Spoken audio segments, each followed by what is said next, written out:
नमस्कार दोस्तों, दैहिक एजुकेशन में आपका स्वागत है। हम बात कर रहे थे विटामिन की। आज बात करने वाले हैं विटामिन बी टू। जो विटामिन बी टू है उसका दूसरा नाम है रिबोफ्लेविन। ठीक है।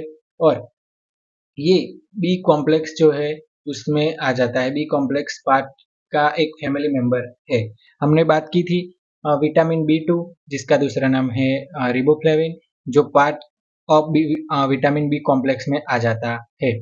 और ये एक वाटर सोल्यूबल विटामिन है। ठीक है, वाटर सोल्यूबल विटामिन है। बी और सी, जितने बी 1, 2, 3, 5, 6, 7, 9, 12 है, ये सारे वाटर सोल्यूबल आएंगे और एक सी। तो ये सारे विटामिन है, तो वाटर सोल्यूबल है। और उसके अलावा हमने बात की थी ए, डी, ई, के, ये है, ये फैट सोल्यूबल है। ठीक है, ये याद रखिएगा आप दोस्तों। तो अब बात करते हैं B two, riboflavin, vitamin B two. तो रिबोफ्लेविन का फंक्शन क्या है? तो सबसे पहला फंक्शन है एनर्जी प्रोडक्शन करना। तो जो कार्बोहाइड्रेट्स, फैट्स और प्रोटीन होते हैं हमारे शरीर में, उसको एनर्जी में कन्वर्ट करता है, उसमें हेल्प करता है। एंटीऑक्सीडेंट रोल है इसका। जो fight free radical and oxidative stress है, उसमें एंटीऑक्सीडेंट रोल बी टू करता है। Riboflavin promote growth and cell function, growth और सेल को सेल फंक्शन में प्रमोट करता है। Maintain healthy skin, healthy hair और नेल्स को हेल्दी रखने में इसका रोल है, विटामिन बी टू का है। सपोर्ट आई हेल्थ और प्रिवेंट कैटरैक्ट। तो जो आई हेल्थ है उसको सपोर्ट करता है, जैसे कि कैटरेक्ट को प्रिवेंट करता है। दोस्तों, हम थोड़ा स्पीड में जाएंगे क्योंकि इनमें जो आईएमपी पॉइंट होंगे, आईएमपी पॉइंट वही हम आपको तुरंत बताएंगे जो ज्यादातर एग्जाम में पूछे जाते हैं। विटामिन बी का पूरा डिटेल, बी 1, 2, 3 और जो 5, 6 और सारे विटामिन बी के ज्यादातर ये रोल है वो सेम रहेंगे। कुछ थोड़ा बदलाव होगा तो हम आपको तुरंत बताएंगे, बाकी सब कॉमन रहेगा। ठीक है। Improve iron metabolism, help prevent anaemia, anaemia से बचाने में भी विटामिन बी टू हेल्प करता है। Source of vitamin B two, इसमें भी सब सेम रहेगा दोस्तों, ज्यादातर थोड़ा थोड़ा चेंजेस आएगा, लेकिन सारे विटामिन बी जो होता है वो नॉर्मली सभी में से मिल जाता है।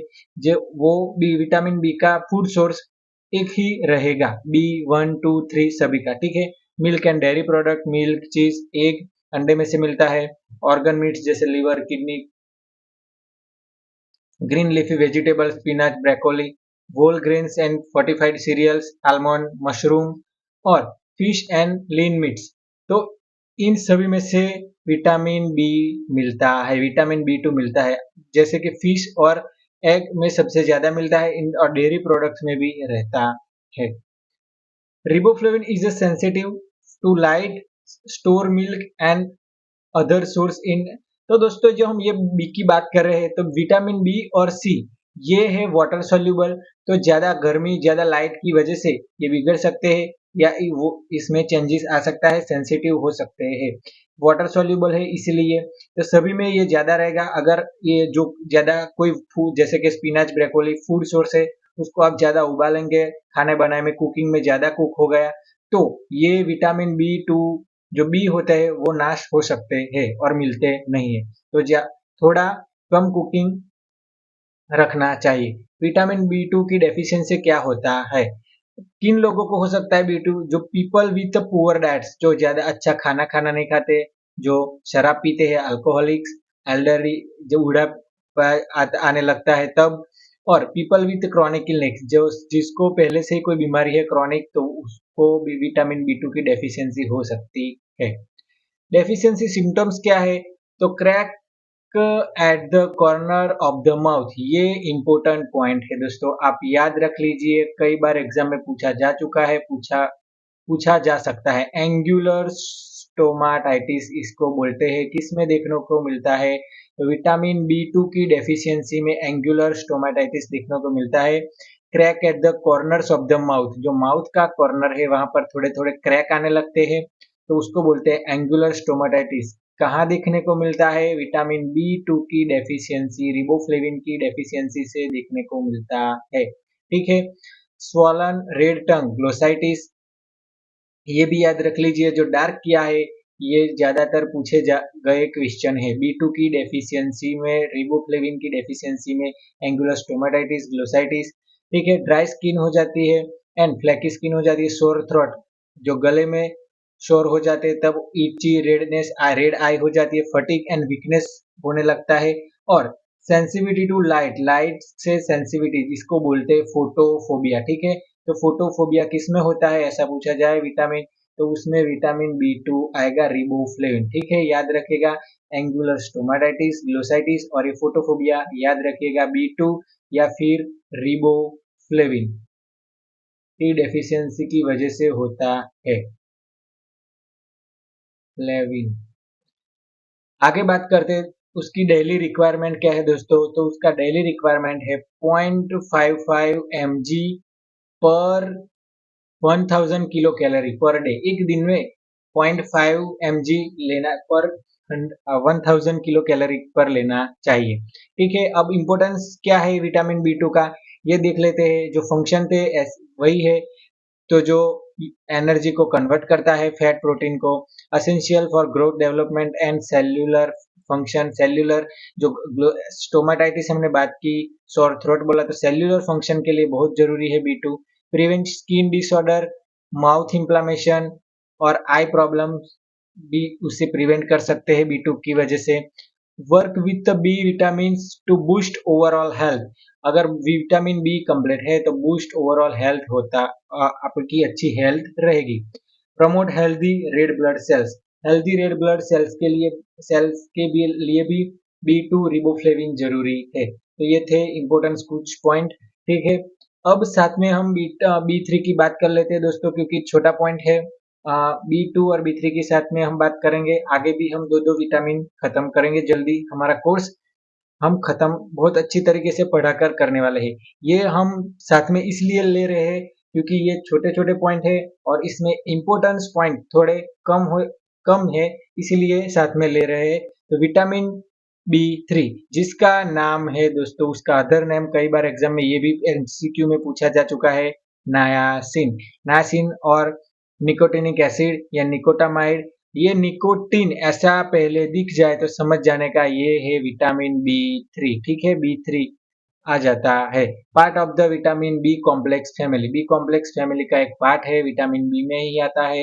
ये भी वाटर सोल्यूबल है, सारे विटामिन हमने आगे बात कर ली है, वाटर सोल्यूबल में आता है, ठीक है। अब फंक्शन देख लेते हैं B3 के, कुछ अलग हो गए तो हम आपको बताएंगे दोस्तों। एनर्जी प्रोडक्शन हमने आगे बात की थी, वही कार्बोहाइड्रेट, प्रोटीन्स एंड फैट्स में से एनर्जी को प्रोडक्शन करता है। लोअर बैड कोलेस्ट्रॉल को हटाता है और अच्छे कोलेस्ट्रॉल को इंक्रीज करता है, ठीक है। ये एक पॉइंट है याद रखने वाला। Improve brain function and mood, support digestive system, digestive system में सपोर्ट करता है, स्किन हेल्थ के लिए भी जरूरी है। Enhance blood circulation, blood circulation में भी विटामिन B3 हेल्प करता है। Act as an antioxidant in some form, कभी कभी ये एंटीऑक्सीडेंट रोल भी अदा कर जाता है, ठीक है। अब विटामिन B3 सोर्स देख लेते हैं। तो ज्यादातर हमने सोर्स आगे देख लिए, नेचुरल फूड जैसे meat, chicken, turkey, beef liver और फिश। फिश के भी नाम है, ये फिश के नाम है ट्यूना, सालमन मछली, सार्डिनेस, ये सारी मछली में से विटामिन B3 मिलता है। होल होल ग्रेन्स और सीरियल्स, ठीक है, होल व्हीट ब्रेड जैसे में से भी मिलता है। Bean, peanuts, nuts, seed, milk and dairy products, green broccoli, asparagus में भी, फोर्टिफाइड सीरियल्स एंड ब्रेड में से भी मिल जाता है। ये ज्यादातर विटामिन B3 में सभी सेम रहने वाला है दोस्तों। अब यहाँ पर ये दोस्तों थोड़ा पॉइंट याद रखने वाला है। Small amount of niacin from the amino acid tryptophan, ठीक है, ट्राइप्टोफैन है दोस्तों। The body can also make a small amount of niacin from the body, जो एमिनो एसिड है जो ट्राइप्टोफैन, उनमें से थोड़ा B3 नायसिन बनता है। विटामिन B3 की डेफिशिएंसी की वजह से क्या होता है, तो उसकी ये कई बार एग्जाम में पूछा जा चुका है। B3 यानी कि deficiency niacin is called pellagra. जब B3 की कमी हो जाए तो पेलेग्रा होता है। ये कॉमन एरिया में होता है, डाइट और लो प्रोटीन की वजह से होता है, ठीक है, कॉर्न बेस्ड। तो देख लेते हैं, और उसमें भी ये जो पेलेग्रा है उसमें 4D देखे जाते हैं, ये कई बार मोस्ट टाइम पे है दोस्तों। तो आप ये ध्यान यहाँ पर रखिए, IMP मोस्ट टाइम पे है। 4D कई बार एमसीक्यू में पूछा जा चुका है, 4D और पेलेग्रा, या फिर विटामिन B3 नायसिन की वजह से जो 4D आती है वो कौन से है? तो पहला डी है डर्मेटाइटिस। डर्मेटाइटिस मतलब कि स्किन रैशेस इन sunlight expose area. Sunlight expose area में डर्मेटाइटिस हो जाता है स्किन का, ये पहला डी है। दूसरा डी है डायरिया, ठीक है, डायरिया हो जाता है। फिर आता है डायमेंशिया, ये एक मेंटल का डिसऑर्डर है डायमेंशिया, जो मेमोरी लॉस होता है और कंफ्यूजन रहता है। तो ये डायमेंशिया हम मेंटल के जो लेक्चर है उसमें कवर करने वाले हैं, जिसमें मेमोरी लॉस और कंफ्यूजन जैसे सिम्टम्स आते हैं, ठीक है। फिर है डेथ इन सीवियर अनट्रीट केस, जब अनट्रीट मतलब कि जब इसकी ट्रीटमेंट सारवार नहीं की जाती, सीवियर हो जाए पेलेग्रा, तब डेथ भी हो सकता है। तो ये 4D है, डर्मेटाइटिस, डायरिया, डायमेंशिया और डेथ। तो ये कई बार एग्जाम में पूछे जा चुके हैं, 4D ऑफ पेलेग्रा, ठीक है। ये चारों डी आप लिख दीजिए, कई बार एग्जाम में पूछे जा चुके हैं। अदर सिम्टम में देख लेते हैं, फटीग, थकान महसूस होना, डिप्रेशन, हेडेक, इरिटेबिलिटी और पुअर एपेटाइट, भूख न लगना, ठीक है। स्वेलन और ब्राइट रेड टंग, थोड़ी सूजन हो जाती है जिभ में, और जो रेड टंग हो जाती है, ठीक है दोस्तों। अब बात करते हैं daily requirement of vitamin B3। Vitamin B3 दिन में कितना लेना चाहिए? 6.6 mg पर 1000 किलो कैलोरी पर डे, ठीक है, एक दिन में 6.6 mg पर किलो कैलोरी लेना चाहिए। ये कई बार एग्जाम में पूछा जाता है दोस्तों, इसलिए ये हम डेली रिक्वायरमेंट आपको लिखवा रहे हैं। इंपॉर्टेंस ऑफ विटामिन B3 के कुछ इंपॉर्टेंट पॉइंट है जो याद कर लीजिए, जो एनर्जी मेटाबॉलिज्म के लिए जरूरी है।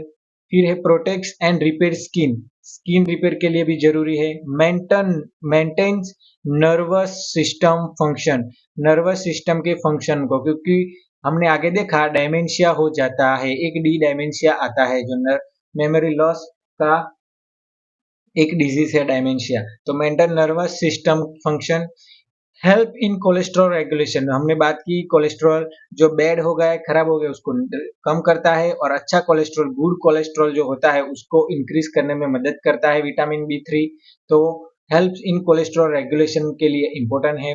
Support brain and digestive health, digestive health, क्योंकि हमने बात की डायरिया हो जाते हैं, ठीक है, एक डी डायरिया का भी था। तो ब्रेन एंड डाइजेस्टिव हेल्थ के लिए भी विटामिन B3 जरूरी है। Pellagra and skin condition like acne, ठीक है, पेलेग्रा को ट्रीट करने के लिए भी विटामिन B3 जरूरी है दोस्तों। तो दोस्तों यहाँ तक रखते हैं, वीडियो अच्छा लगा हो तो लाइक कीजिए, अपने दोस्तों के साथ शेयर कीजिए, नए हो तो सब्सक्राइब कीजिए, अगला वीडियो देखने के लिए यहाँ क्लिक कीजिए और सारे वीडियो देखने के लिए यहाँ क्लिक कीजिए। Thank you.